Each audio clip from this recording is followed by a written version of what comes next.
Tonight, we're stepping onto a ship built for joy, a floating empire of champagne, neon lights, and promises whispered between two people who thought the world belonged to them. A honeymoon cruise, a perfect night, a groom and a bride dancing under Mediterranean skies so clear they looked like glass. But beneath the laughter, beneath the endless music rising through 12 glittering decks, something was waiting, something no one on board could see coming. Within hours, one of them would vanish. Not lost in a storm, not pulled away by waves, simply gone. From the center of a crowded ship, without a witness, without a sound, without a trace. For 20 years, investigators, experts, and families have tried to stitch together the truth, but every lead phrase, every testimony contradicts, every theory destroys another. And that's why we're here, to walk back through the final night of Ethan Rowe, minute by minute, deck by deck, to see how joy turned into a mystery that the Mediterranean still refuses to give back. This is the story of the groom who disappeared from the Aurora Star, and the night that changed everything. The night began the way all unforgettable nights do, with the kind of joy that feels too bright to ever end. The Aurora Star had just departed from Santorini, its white cliffs shrinking into the distance as the ship drifted into open water. Heat rose from the deck, perfume hung in the humid air, and laughter spilled from every doorway. Inside the casino on Deck 8, the world felt untouchable. Gold-patterned carpets, flickering neon lights, the rhythmic chime of slot machines, dice clattering across green felt. It was the kind of place where time dissolved, and money, drinks, and secrets flowed with no resistance. Ethan and Clara Rowe, married just 5 days earlier, were at the center of that glow. He played craps with a young American student named Daniel Cooper, shouting with every roll. She drifted between blackjack tables, her cheeks warm from cocktails bright as jewels. Witnesses would later recall the same detail. They looked deeply in love, like nothing bad could ever happen to them.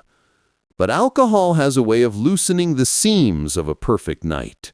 Around 2:30 a.m., when the casino began to close, passengers spilled toward the nightclub on the upper deck.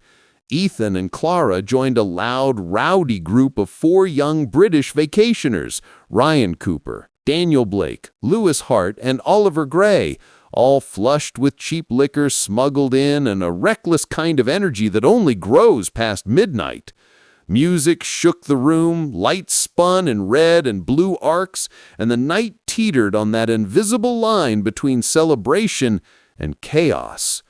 Somewhere in that blur, Clara stumbled, twice. Ethan tried to steady her, but a witness saw her kick at his leg, hair falling over her face, frustration boiling up from too many drinks and too little sleep. She turned and disappeared into the hallway, swallowed by the golden shadows of the ship. It looked like a minor lover's quarrel, the kind that burns out as quickly as it sparks. But it would also be the final moment anyone would see Ethan and Clara together. Minutes later, Ethan slumped into a lounge chair as the British group surrounded him, passing around a bottle, laughing loud enough to drown the thinning music. By 3:30 a.m., the nightclub shut down. Ethan's legs buckled beneath him. 2 of the men, James and Oliver, hooked their arms under his and guided him toward cabin 602, the honeymoon suite. At 3:52 a.m., the electronic lock clicked open. They placed Ethan on the bed, fully dressed, barely conscious. The room was dark, silent, empty. Clara was nowhere inside. Ethan mumbled that he needed to find her, that she must still be out on the deck. His words were slurred, drifting in and out like fragments of a bad dream. The group helped him outside again, wandering aimlessly through corridors and open-air walkways, before finally returning him a second time to the cabin at 4:01 a.m. And that That silent moment in the doorway of cabin 602 is the final confirmed sighting of Ethan Rowe alive. Next door, a Scottish off-duty police officer, Michael Dunn, sat awake reading. What he heard sometime after 4 a.m. would sit with him for years. He told investigators, "It didn't sound like a couple fighting. I know that sound. This was different, a struggle, something hitting furniture. Then a heavy thud. A few minutes later, something sharper, the metallic ring of steel against steel, brief, sudden, then silence. A silence so absolute that even the ocean seemed to pause beneath the hull." When the sun rose, the ship glowed gold under the early light. Passengers slept. Staff swept the decks. Everything looked perfect, until a stateroom attendant walking below the honeymoon suites noticed something dark glistening on the curved metal roof of a lifeboat. At first, he thought it was spilled wine, dried by the morning heat. But as he leaned closer, the truth became undeniable. The streak was dark, thick, and unmistakably red. A single smear trailing down the lifeboat's edge from directly beneath the balcony of cabin 602, Ethan and Clara Rowe's room. And that is where part 1 ends, with the Aurora Star drifting across a quiet Mediterranean morning and a trail of blood no one could explain. Tonight, we take you aboard one of the most extravagant floating palaces ever built, the Aurora Star, a ship made of glass, gold, music, and light. A place where people step on deck believing the world, for just a moment, belongs entirely to them. But beneath the Mediterranean moonlight of July 4th, 2005, a single honeymoon would shatter that illusion forever. A young groom would vanish without a trace. A trail of blood would surface where no one could explain it. And nearly 20 years later, investigators still cannot answer the question that haunts this ship. What really happened to Ethan Rowe? The night began the way all unforgettable nights do, with the kind of joy that feels too bright to ever end. The Aurora Star had just departed from Santorini, its white cliffs shrinking into the distance as the ship drifted into open water. Heat rose from the deck, perfume hung in the humid air, and laughter spilled from every doorway. Inside the casino on Deck 8, the world felt untouchable. Gold-patterned carpets, flickering neon, the rhythmic chime of slot machines, dice clattering across green felt. It was the kind of place where time dissolved and money, drinks, and secrets flowed with no resistance. Ethan and Clara Rowe, married just 5 days earlier, were at the center of that glow. He played craps with a young American student named Daniel Cooper, shouting with every roll. She drifted between blackjack tables, her cheeks warm from cocktails bright as jewels. Witnesses would later recall the same detail. They looked deeply in love, like nothing bad could ever happen to them. But alcohol has a way of loosening the seams of a perfect night. Around 2:30 a.m., when the casino began to close, passengers spilled toward the nightclub on the upper deck. Ethan and Clara joined a loud, rowdy group of 4 young British vacationers, Ryan Cooper, Daniel Blake, Lewis Hart, and Oliver Gray, all flushed with cheap liquor smuggled in and a reckless kind of energy that only grows past midnight.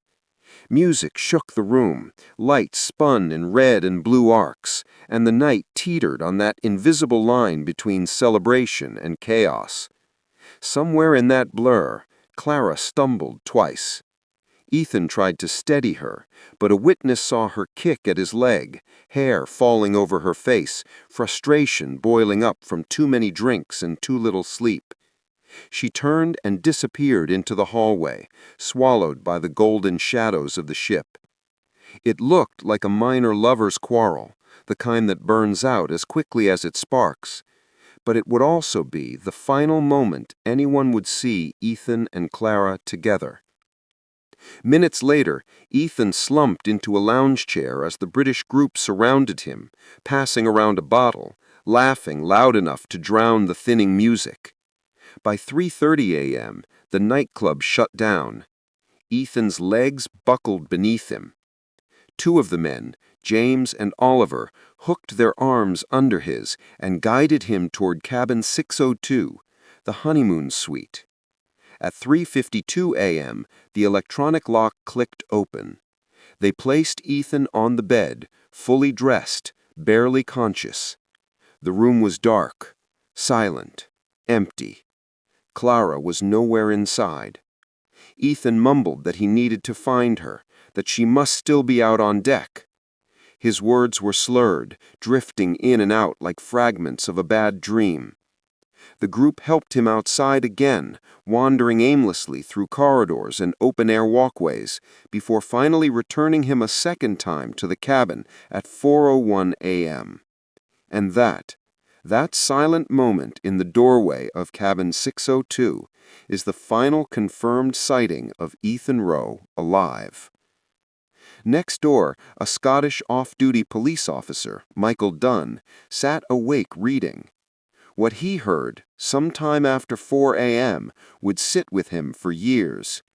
He told investigators, "It didn't sound like a couple fighting. I know that sound. This was different. A struggle. Something hitting furniture. Then a heavy thud. A few minutes later, something sharper. The metallic ring of steel against steel. Brief, sudden. Then silence. A silence so absolute that even the ocean seemed to pause beneath the hull. When the sun rose, the ship glowed gold under the early light. Passengers slept. Staff swept the decks. Everything looked perfect, until a stateroom attendant, walking below the honeymoon suites, noticed something dark glistening on the curved metal roof of a lifeboat. At first he thought it was spilled wine, dried by the morning heat. But as he leaned closer, the truth became undeniable. The streak was dark, thick, and unmistakably red. A single smear trailing down the lifeboat's edge from directly beneath the balcony of cabin 602, Ethan and Clara Rowe's room. And that is where part 1 ends, with the Aurora Star drifting across a quiet Mediterranean morning and a trail of blood no one could explain. By the time the Italian investigators settled into the ship's conference room, converted hastily into a command post, the timeline of Ethan Rowe's final hours had already started to splinter. What should have been a simple sequence of events became a maze of minor details. Overlapping stories, conflicting statements, and missing minutes that clung to each other like broken shards of glass. The Aurora Star, which looked so polished and perfect from the outside, suddenly felt like a labyrinth of shadows, half-truths, and silent hallways where something had gone terribly wrong. The first point of certainty was the casino. Footage showed Ethan laughing, steady on his feet, moving in rhythm with the music and the crowd. No signs of distress, no indication that anything was out of the ordinary.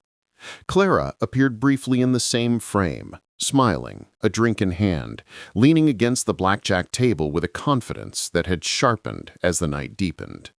They crossed paths, touched hands in passing, exchanged quick smiles that still carried the sweetness of their honeymoon. Then came the first rupture, the argument at the nightclub. Witnesses described it differently. Some said Clara pushed Ethan, others claimed she simply walked away sharply, irritated and overwhelmed by the alcohol and the heat. The security camera didn't capture the moment clearly. It caught only a blurred glimpse of her silhouette disappearing down the corridor and Ethan turning as if to follow, then stopping, wobbling slightly, choosing instead to sink into a lounge seat with the British group around him. From here, the timeline warped. The British men gave 4 versions of the same story, each messier than the last. One insisted Ethan was still joking and laughing. Another swore he was barely conscious, muttering incoherently. One said Ethan asked for Clara.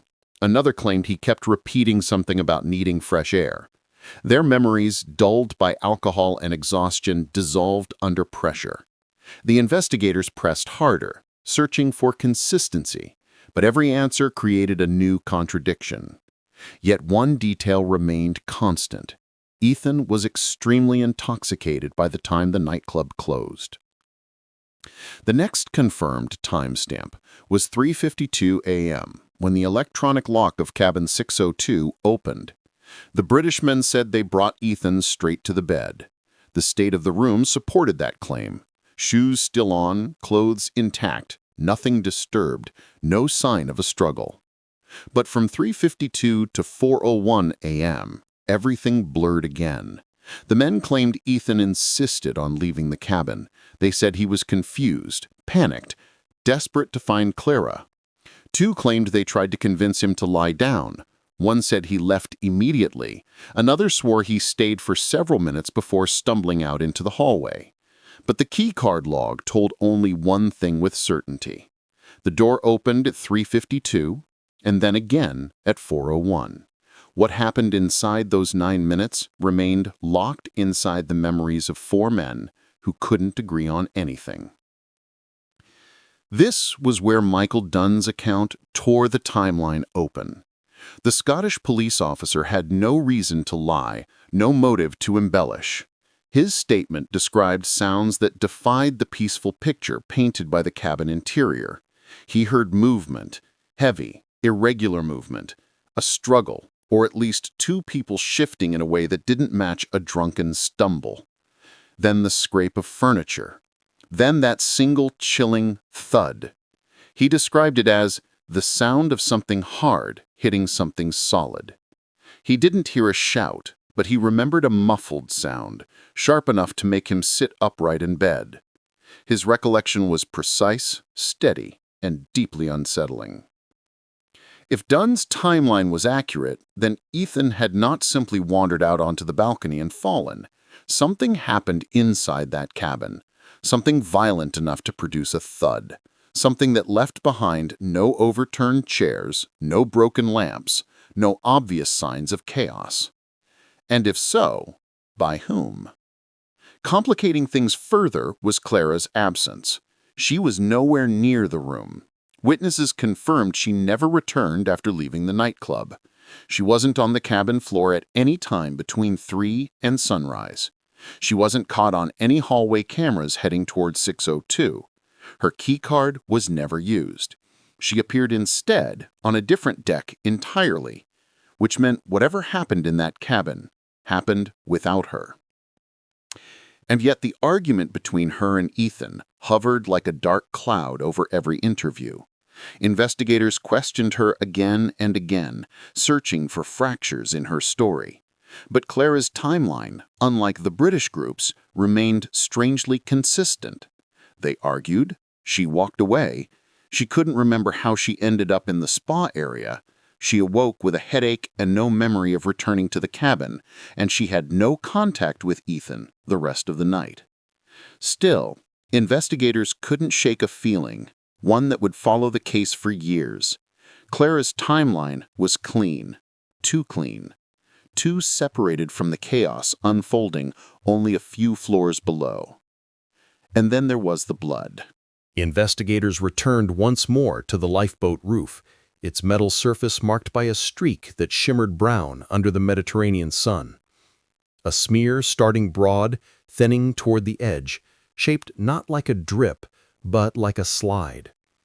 The pattern suggested impact, a body or something heavy striking the metal before falling away. The investigators leaned over the railing of cabin 602's balcony, measuring the distance, calculating angles, imagining the trajectory. It was possible Ethan had fallen accidentally. It was also possible he had been pushed. But one detail wouldn't leave their minds.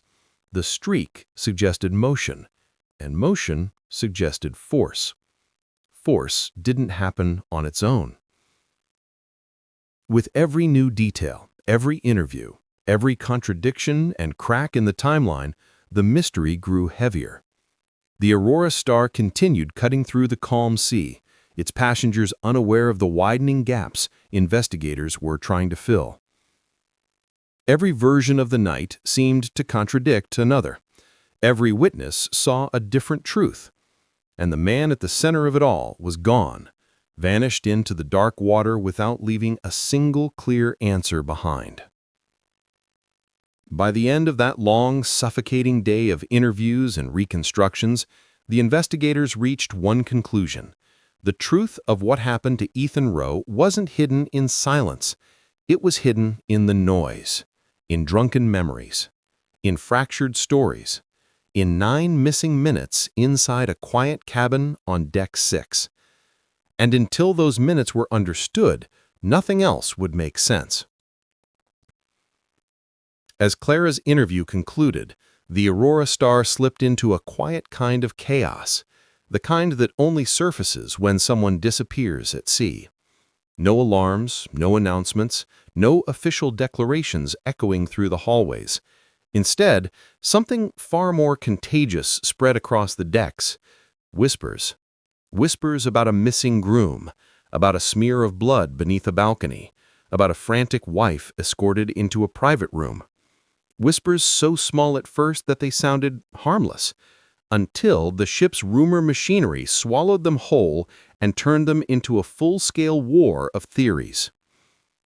Up on the rooftop bar, where the air still carried traces of gin and expensive perfume, a group of middle-aged passengers who had spent the previous night playing blackjack began exchanging wary looks. One man, face flushed from sleeplessness and alcohol, insisted that he heard arguing on the deck sometime after midnight. The woman beside him shook her head, claiming it was just wind knocking against the metal railings, but then leaned in and added, almost conspiratorially, "But the wife, she didn't look like someone who knew nothing." That small suggestion, light as it was, hit the air like a spark in a dry forest. Another person chimed in, saying they'd seen Ethan crying earlier, wobbling from too many drinks, maybe arguing with Ethan. And just like every story missing a clear truth, the darkest theory became the one that spread the fastest. Within hours, half the ship quietly believed Clara Rowe had something to do with her husband's disappearance. Meanwhile, in the casino, where neon lights washed over the green felt tables like artificial moons, a group of young men spun a completely different theory. They claimed Ethan had been on a lucky streak the night before, winning big, switching dealers, drawing attention. One swore he'd seen Ethan leave a table with a tall man wearing a silver bracelet, someone who didn't look like a regular tourist. A robbery? A debt? Some kind of under-the-table exchange gone wrong? None of these theories had evidence, but they sounded believable enough to those who had seen how quickly things could turn ugly in the world of high-stakes gambling. Down in the ship's technical wing, the metal heartbeat of the Aurora Star, the arguments grew sharper. Some engineers insisted Ethan must have fallen overboard, that the smear of blood was from a desperate attempt to grab the railing. But others pushed back. With the sea as calm as it was that night, and with railings more than 4 feet high, an accidental fall seemed implausible. And if he had fallen, the infrared cameras should have registered movement, a splash, something. But they showed nothing. No shadow, no motion. Just a void where a man should have been. And in the captain's office, where decisions carried weight far beyond rumor, another battle was forming. Captain Reinhardt, composed yet stern, leaned toward the accident theory, the only explanation that kept the ship from spiraling into panic. But the security team, especially Marcus Hale, had begun exploring a darker possibility, that someone had taken Ethan and that person had known exactly how to avoid being seen, which meant the suspect might not be a passenger, but someone within the crew itself. Clara, meanwhile, sat curled on a chair in the observation room, completely unaware that outside those walls, strangers were dissecting her every expression. They didn't hear her heartbeat thundering against her ribs. They didn't see her fingers tremble whenever she pictured Ethan's face. They saw only a wife in a disappearance, and that alone was enough for them to build stories around her. For nearly 12 hours, the investigation aboard the Aurora Star had been running in tight, controlled circles, security questioning passengers, officers cross-checking timelines, Clara trembling in an interview room, and hundreds of vacationers drifting through the ship like unsettled ghosts. Theories had spread faster than facts, suspicion thickening the air, until even the sound of footsteps in a hallway could feel incriminating. But as noon slipped into early afternoon, a quiet shift occurred, subtle at first, almost invisible. Someone who had remained silent through the chaos finally stepped forward. It happened in the crew corridor, a narrow passageway of humming lights and metal that passengers rarely saw. A young woman in a crisp uniform stood just outside the security office, fingers twisting anxiously at the hem of her sleeve. Her name was Lena Moretti, a 23-year-old housekeeping assistant who had boarded the Aurora Star only 3 weeks earlier. She looked like someone who had been rehearsing a confession for hours, maybe longer. When Marcus Hale, the head of security, stepped out of his office, she lifted her chin just enough to catch his attention. "Sir," she said in a voice barely above a whisper, I think I saw something last night, something about the Rowe cabin." The moment the words left her lips, Hale's posture shifted, calm but alert, controlled but sharpened. He ushered her into a small room, away from the echoing hallways, away from the weight of other ears, and once the door closed, Lena exhaled in a trembling rush, as though finally releasing a secret she no longer had the strength to hold. She explained that around 4:10 a.m., roughly the same time the Scottish officer reported hearing a heavy thud, she had been finishing her shift on Deck 6. The hallways were quiet, the carpets muffling the sound of her footsteps. She had passed cabin 602, the Rowe's honeymoon suite, more than once that night, but this time felt different. As she neared the room, she heard a faint, rhythmic scraping noise, like furniture being dragged or someone shifting their weight in an awkward, urgent way. She paused, listened. Then came a second sound, something sharp, metallic, a strike against the railing or the balcony frame. At first, she dismissed it as drunken guests. It wasn't unusual for intoxicated passengers to knock into things, to argue softly, to stumble through their own celebrations. But then she heard something else, something that didn't fit. A gasp, quick, cut off, followed by a silence so heavy it made her step back without realizing it. "It felt wrong," she whispered, "like the air changed, like something had happened inside that room, and I didn't know what to do." She admitted she had walked away, convincing herself it was none of her business, that she'd lose her job if she interfered. But then, just minutes later, she had passed the balcony area on the outer walkway and noticed something she couldn't forget. The metal railing below cabin 602, gleaming under the ship's safety lights, had a dark streak across it, fresh, wet, almost too dark to be anything but blood. She didn't touch it. She didn't speak. She simply walked by, heart pounding, trying to pretend she hadn't seen what she saw. Hale listened to every word without interruption. Not because her story was perfect, it wasn't, but because it filled in a gap that had been haunting the timeline. A noise inside the Rowe's cabin at precisely the same time Ethan was last confirmed alive. A balcony, a metallic strike, a gasp, and a smear of blood appearing moments later on the lifeboat's roof. When she finished, Lena looked up at him with wide, frightened eyes. "I didn't say anything earlier because I wasn't sure, and I didn't want people to think. I didn't want to get anyone in trouble if I was wrong." Hale nodded slowly. "You did the right thing coming now." But even he couldn't hide the ripple of gravity moving through his expression. Because her account did more than add to the story. It shifted its center.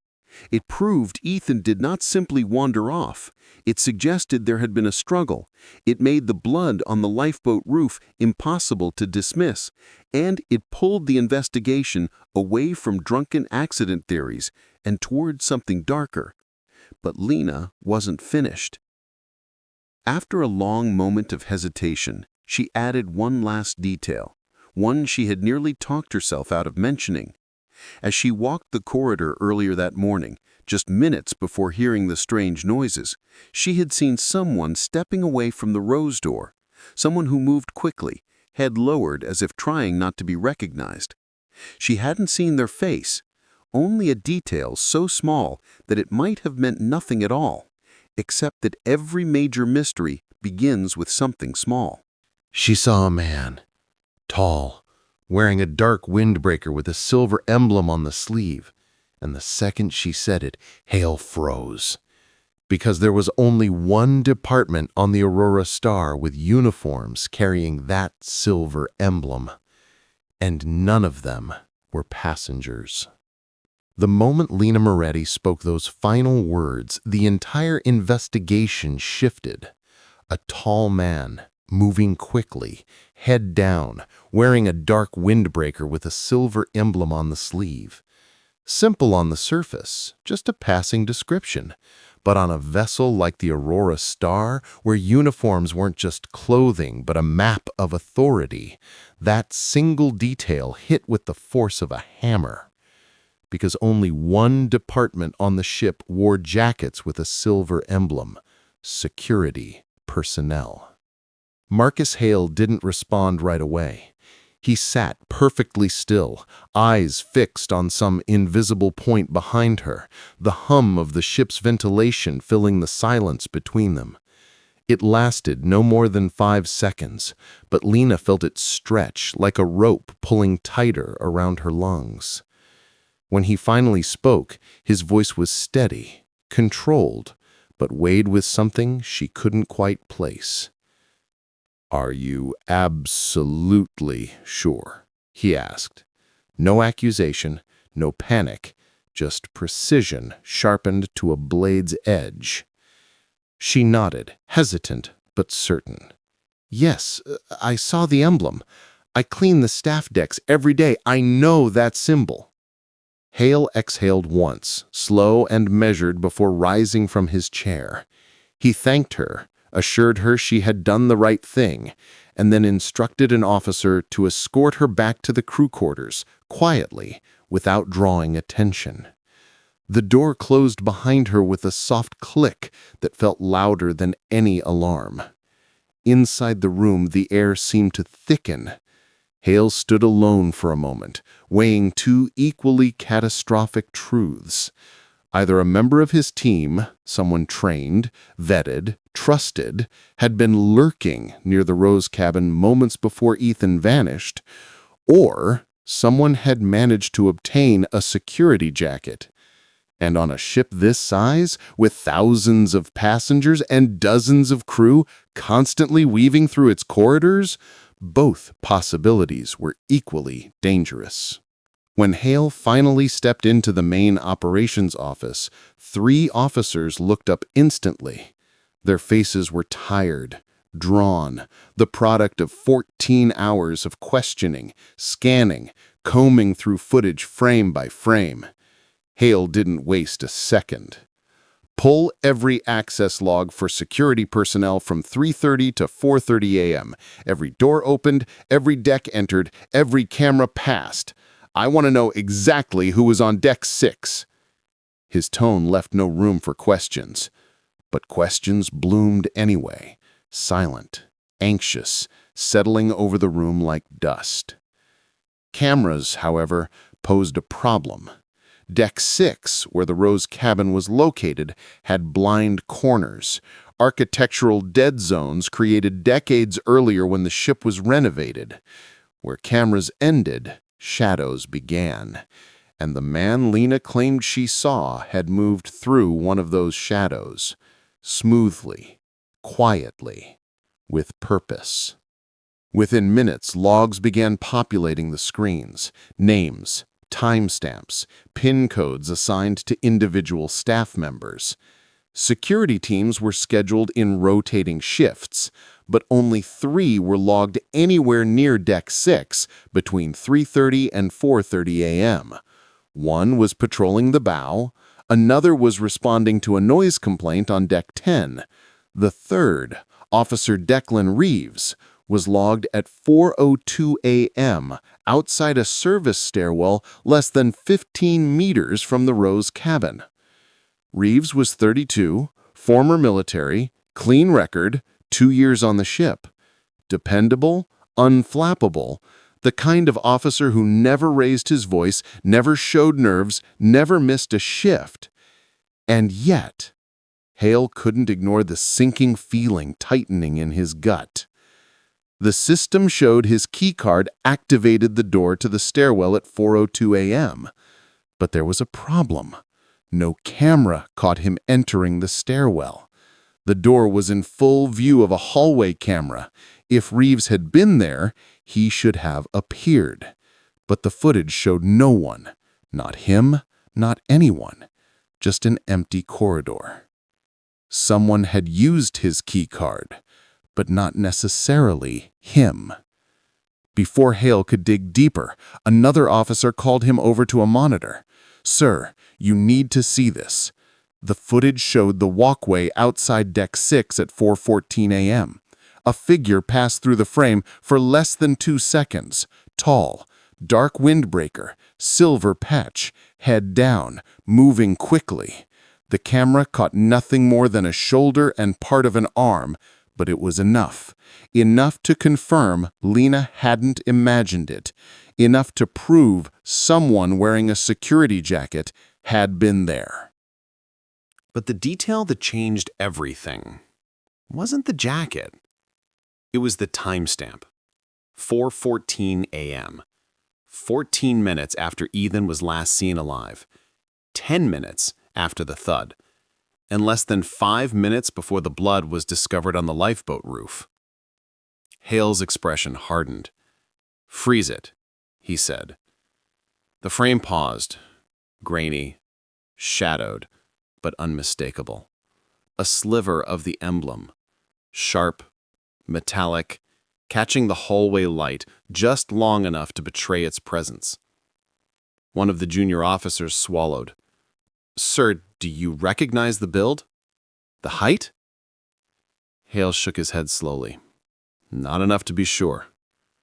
But privately, something cold slid into his chest. Because the man in the footage moved with familiarity. Not like a lost passenger, not like someone sneaking, but like someone who belonged. Someone who knew exactly which corners had cameras and which didn't. Someone who navigated the ship like a blueprint burned into his brain. Someone trained. As the officers began cross-referencing shifts, Hale stood silent, listening to the low hum of the ship, the soft echo of distant footsteps, the muted thrum of engines pushing through calm water, all of it blending into one thought he didn't want to voice.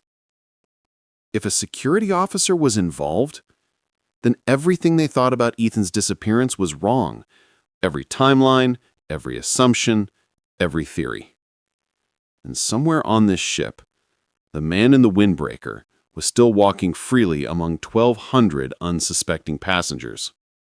They brought Clara Rowe into the interview room at 2:14 p.m. The room itself was unremarkable. Soft yellow lights, a metal table bolted to the floor, a faint hum from the ventilation system, but the tension inside it was thick enough to taste. Clara looked drained, her hair tied back in a way that felt more like surrender than style, her hands clasped tightly together as if she were holding herself from falling apart. For the first 10 minutes, she didn't speak, and Detective Hale didn't push. He simply watched her, letting the silence stretch, letting her feel the weight of the situation press down.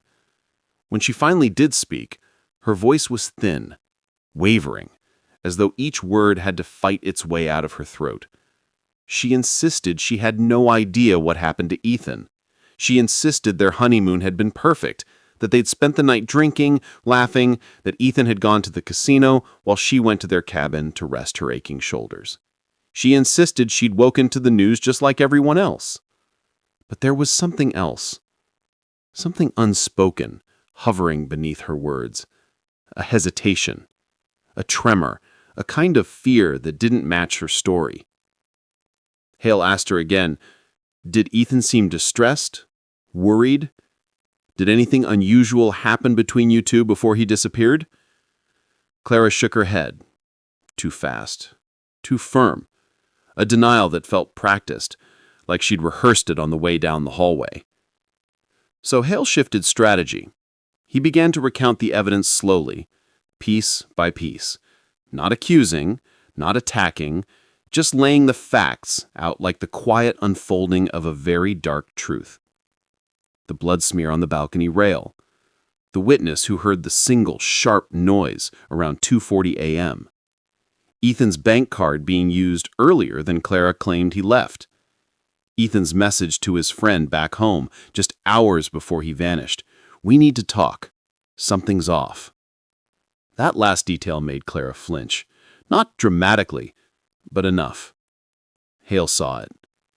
He pressed gently, Clara, what was Ethan worried about?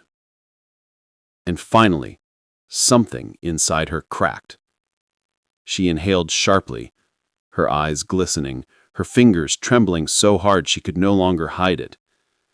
Then she said it, quietly, almost inaudibly. Ethan found something he wasn't supposed to. Hale froze. Found what? Clara looked at him with a kind of hollow dread, as though she'd been carrying the answer for too long, and after several agonizing seconds, she whispered, a package hidden inside our cabin. Hale felt the air disappear from the room. If that was true, Ethan's disappearance wasn't random, and it wasn't a marital dispute. It meant someone else was inside that cabin, someone who needed that package back. Clara broke down, sobbing uncontrollably now, insisting she had nothing to do with any of it, insisting she thought Ethan was still alive somewhere on the ship. But the damage was done. The interview had shifted the investigation entirely, and for the first time since Ethan Rowe vanished into the night, detectives had something that resembled a motive, something far bigger than a honeymoon gone wrong. A hidden package, a terrified groom, a crime someone on that ship was willing to silence. And whatever Ethan uncovered, it was dangerous enough to cost him everything. When officers entered cabin 602 that afternoon, the air inside felt strangely heavier, as if the walls themselves had absorbed the panic of the last 12 hours. They removed the ventilation grate with care, expecting something, a package, a clue, a key that would finally explain Ethan's fear before he vanished into the night. But the space behind the panel was empty, not disturbed, not recently touched, empty, pristine, like nothing had ever been hidden there at all. Yet Clara hadn't been lying. Hale could feel it in the way she trembled, in the way her eyes seemed genuinely haunted by what she'd seen. But without a package, without any trace of whatever Ethan claimed to have found, the investigators were left with a paradox. Either something had been there and was removed with surgical precision, or Ethan had imagined the whole thing. And neither option brought them any closer to finding him. They combed through every inch of the cabin, pulling back carpet edges, running fiber-optic cameras through vent shafts, scanning the furniture for secret compartments. Nothing. It was as though the cabin had been reset, wiped clean of anything out of the ordinary. Hale felt the frustration clawing up his spine. He was starting to see the pattern that defined so many cases on the open sea. Too many places to hide, too many moments when someone could slip by unseen, too many ways a truth could dissolve before anyone knew it existed. The only trace they found, if it could even be called a trace, was a faint scuff mark inside the vent, So small it could have come from a maintenance worker, a vacuum hose, or even a previous passenger. It meant everything, and it meant nothing, the kind of detail that taunts investigators for decades. Clara was released later that day. The detectives watched her walk down the corridor, her steps unsteady, her face pale, as though she were drifting through a nightmare she couldn't wake from. She kept insisting someone had taken the package before the police arrived, someone who knew Ethan found it, someone who didn't want it reported. But the ship's logs showed no maintenance entries. The hallway cameras captured no suspicious figures. No one from housekeeping had entered the cabin. It was impossible. And yet, something had happened, something they couldn't see, something that left no footprint. By sunset, the Aurora Star cut through calm waters once more, the ocean reflecting gold and rose like a sheet of glass. But the ship felt different now. Passengers whispered. Crew members watched each other with subtle suspicion. Word was spreading. A groom had vanished. Blood was found. And now there were rumors of a missing object that might have been the reason for everything. But without proof, without evidence, without anything concrete to hold on to, the investigation was already slipping through their fingers like seawater. Hale stood alone on Deck 9, staring out at the endless horizon, asking himself the same question over and over. If Ethan found something, where did it go? But he would never know, because that was the nature of mysteries born at sea. Answers drift away faster than you can chase them, and sometimes they vanish entirely.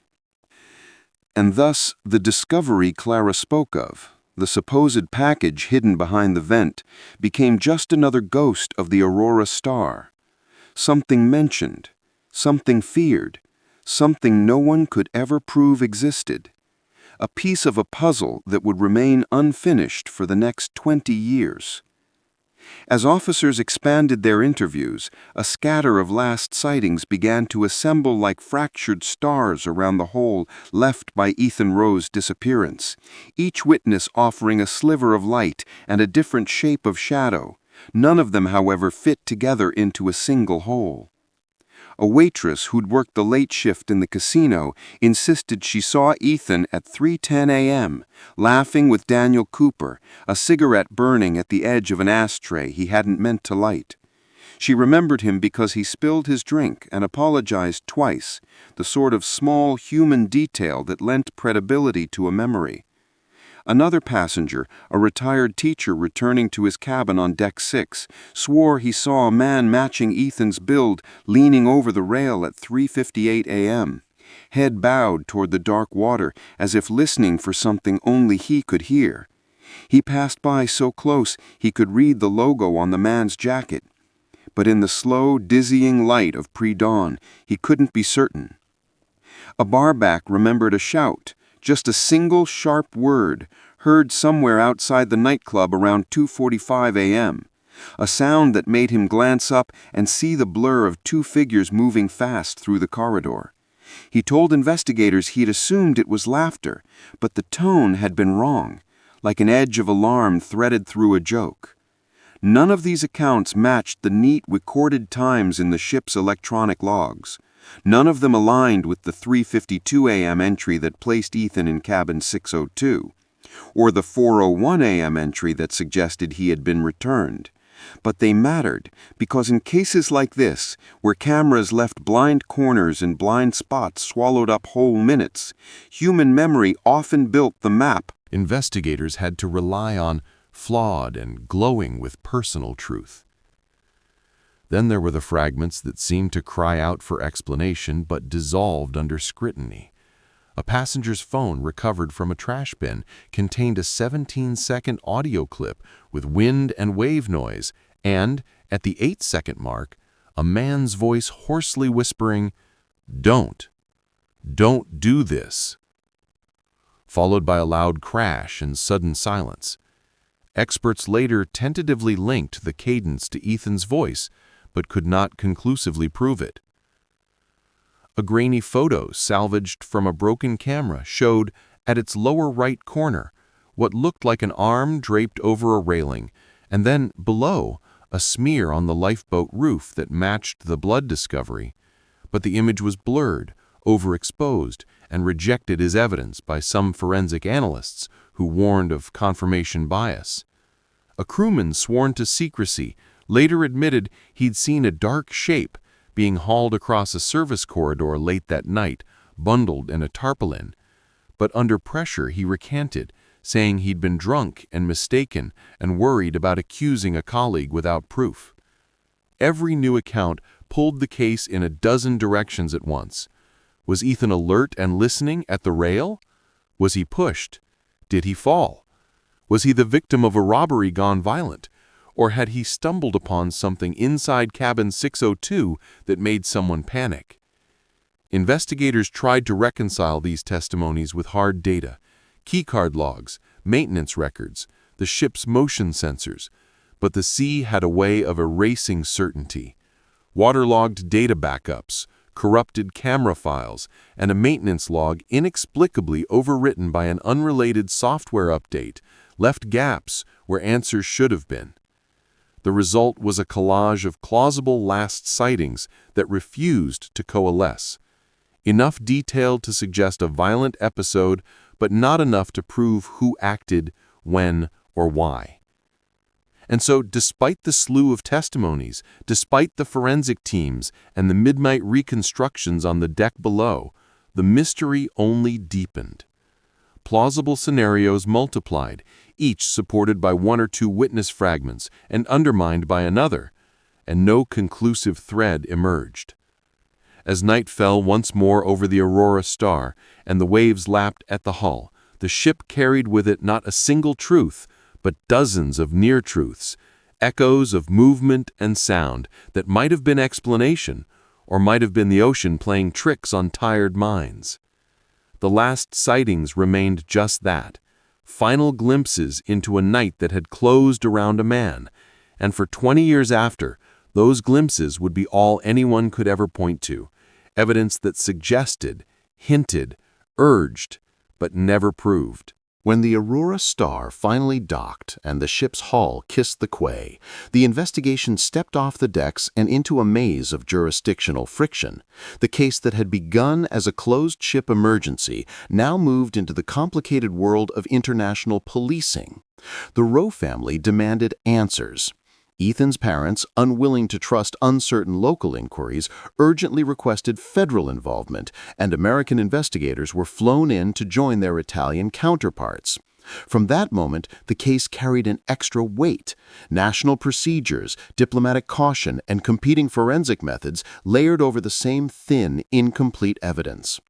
Italian maritime police maintained control of the scene, cataloging every item in cabin 602 and photographing the balcony and lifeboat roof where the smear had been found, while U.S. agents focused on chain of custody, witness interviews, and whether any American laws or passengers were implicated.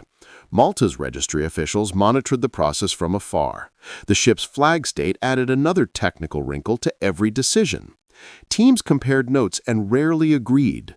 Forensics argued over the shape and angle of the blood mark on the lifeboat roof. Was it consistent with a vertical fall, a lateral strike, or a dragged contact? And each interpretation pointed the investigation in a different direction. Cameras were enhanced and re-enhanced. Footage from blind corners was stretched until grain and motion blurred into suggestion rather than proof. The 4 British men were brought into repeated interviews under different jurisdictions, their stories, already fuzzy from alcohol and shock, frayed further under pressure. One insisted Ethan had been whispering Clara's name. Another said he was mumbling incoherently. A third claimed Ethan had left by himself after stumbling into the corridor. None of the accounts could be reconciled into a clean timeline. Clara cooperated fully, traveling with Ethan's parents at their request to be available for U.S. interviews, answering the same questions in different rooms to different officers. Where were you at 3:52 a.m.? Who saw you last? Did Ethan ever mention feeling threatened? But her answers remained the same. She had argued, she left, she did not remember returning to cabin 602, and she had no idea what happened after that. As agencies dug, new problems emerged. Camera files showed unexplained gaps where recording should have been. A maintenance log had an entry overwritten by a routine system update that same night. A handful of audio snippets recovered from a discarded phone were inconclusive and later ruled circumstantial. Every promising lead forked into 2 or 3 explanations and then dissolved. Diplomacy added its own delays, requests for forensic samples, transfer of evidence across borders, and legal reviews slowed the work to a crawl. Months folded into case files that multiplied but did not clarify. Investigators ran reconstructions on the deck under controlled conditions, testing trajectories, wind variables, and the ship's sway, and still could not reproduce a scenario that satisfied all observed facts. The placement of Ethan's shoes in the cabin, the intact state of the room, the position of the smear beneath the balcony, and the lack of any splash or witness account consistent with an accidental plunge. Suspicion circulated: foul play, a deliberate removal, an opportunistic assault, a tragic misstep, but none produced the smoking gun. By the time the teams drew tentative interim reports, the headlines had already moved on, and the agencies had nothing decisive to release. The international inquiry continued in fits and starts, constrained by conflicting interpretations and procedural caution, and each dead end left the Rowe family with more questions than answers. In the months that followed, as the official investigation stalled and the agencies quietly withdrew to their jurisdictions, the story of Ethan Rowe's disappearance slipped from the hands of detectives and drifted into the far less predictable realm of public imagination. It began with the families, 2 households connected by marriage but fractured by loss, each struggling to make sense of the same night on the Aurora Star. Ethan's parents, still anchored in the shock of having sent their son on a honeymoon only to welcome home a sealed evidence box instead of a body, became the public face of the family's search. They held tightly to the belief that the investigation had missed something, that a witness had stayed silent, or that jurisdictional politics had buried a crucial clue. Clara, meanwhile, retreated from the spotlight. What she experienced in the aftermath, the late-night interrogations, the whispered suspicions, the scrutiny of every word she had said or failed to say, left her unwilling to step in front of cameras again. She cooperated with the family, attended meetings when asked, and sat for interviews when required, but she kept her grief contained, private, controlled. To outsiders, that restraint was a blank canvas. The media painted on it whatever narrative suited the hour. The tabloids were the first to seize the story, splashing headlines across glossy covers: Honeymoon horror, the vanished groom, secrets on the Aurora Star. They published speculation disguised as fact, claims of marital tension, mysterious passengers in blurred photographs, and sensational theories about what might have happened between cabin 602 and the edge of the railing. When they ran out of specifics, they created atmospheres, implying shadows in hallways, strangers lingering near the suite, or sinister movements captured in fogged security footage from unrelated nights. Clara, whether in the frame or not, became the gravitational center of their storytelling. Some painted her as the anguished widow left behind by a tragedy at sea. Others cast her as a character in a melodrama, volatile, jealous, withholding, or unknowable. None of it could be disproven publicly, and none of it could be confirmed. The Rowe family's silence only fed the narratives. Every no comment became a vacuum the press filled with imagination.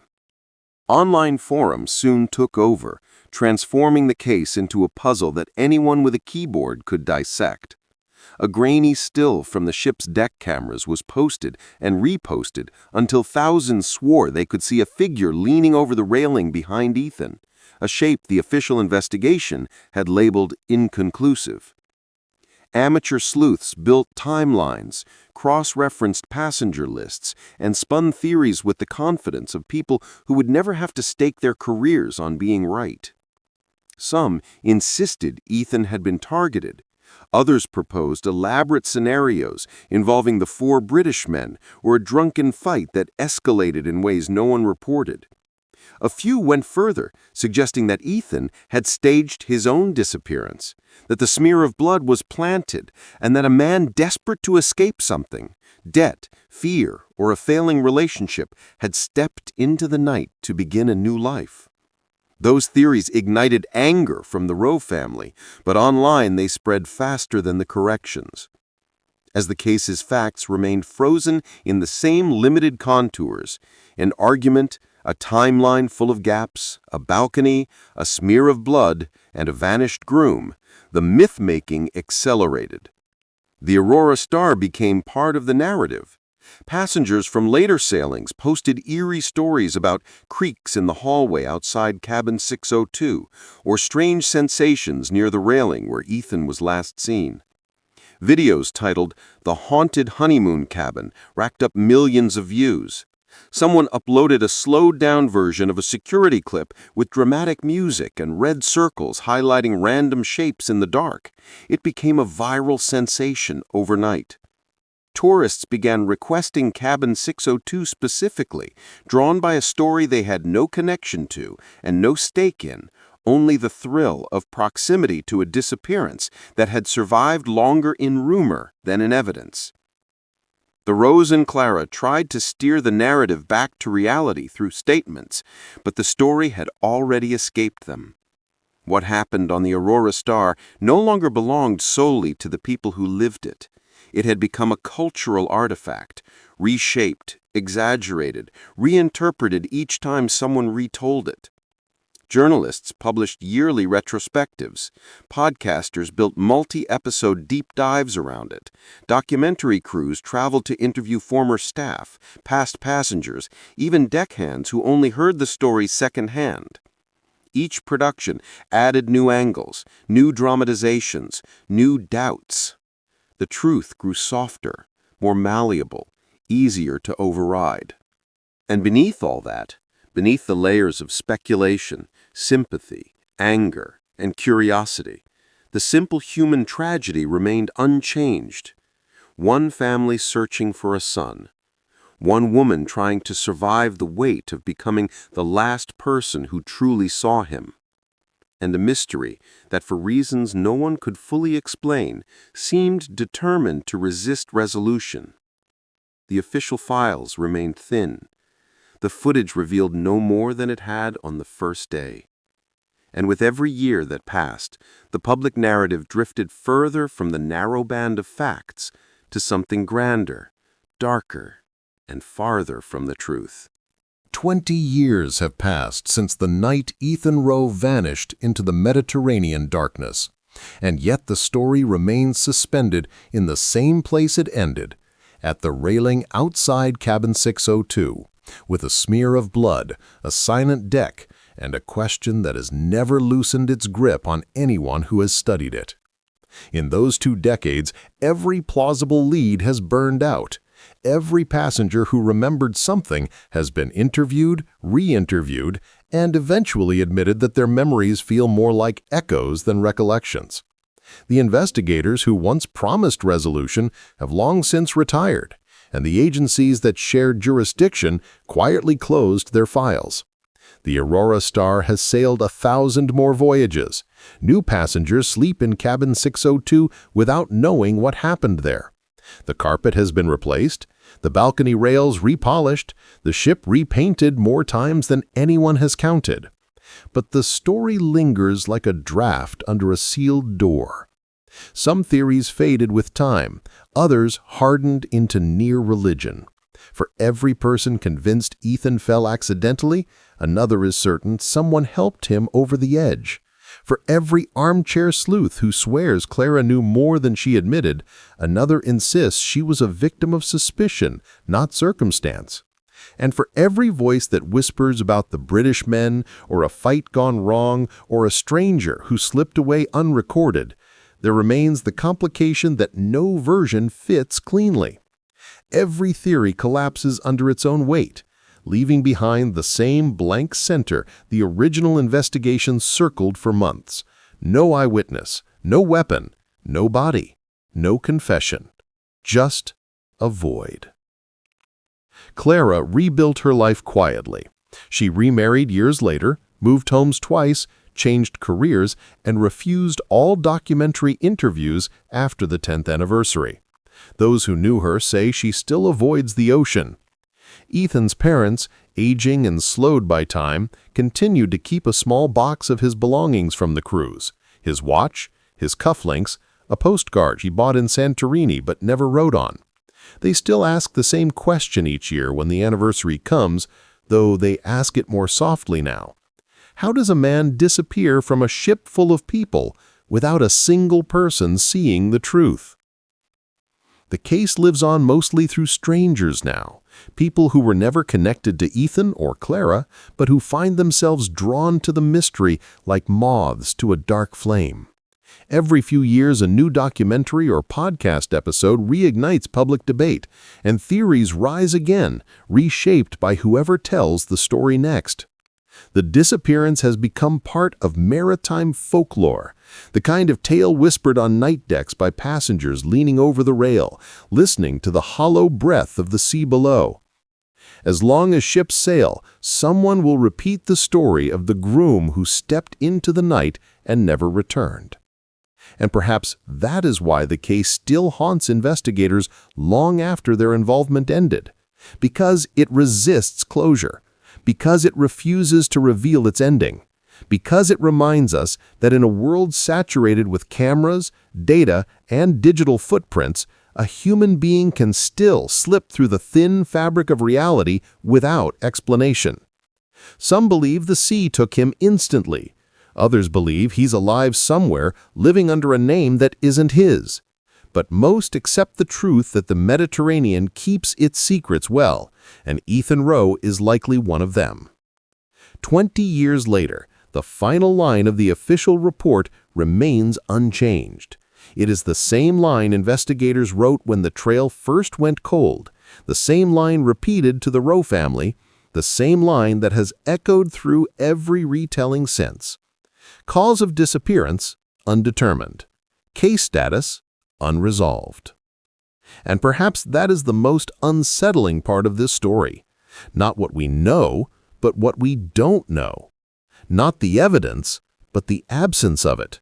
A life interrupted without a witness, a mystery without shape, and a truth that may forever lie somewhere between love, chance, and the silent, unimaginable depths below the Aurora Star. Thanks for watching. I hope to see you again in the upcoming videos. Please subscribe to the channel and follow the exciting videos coming soon.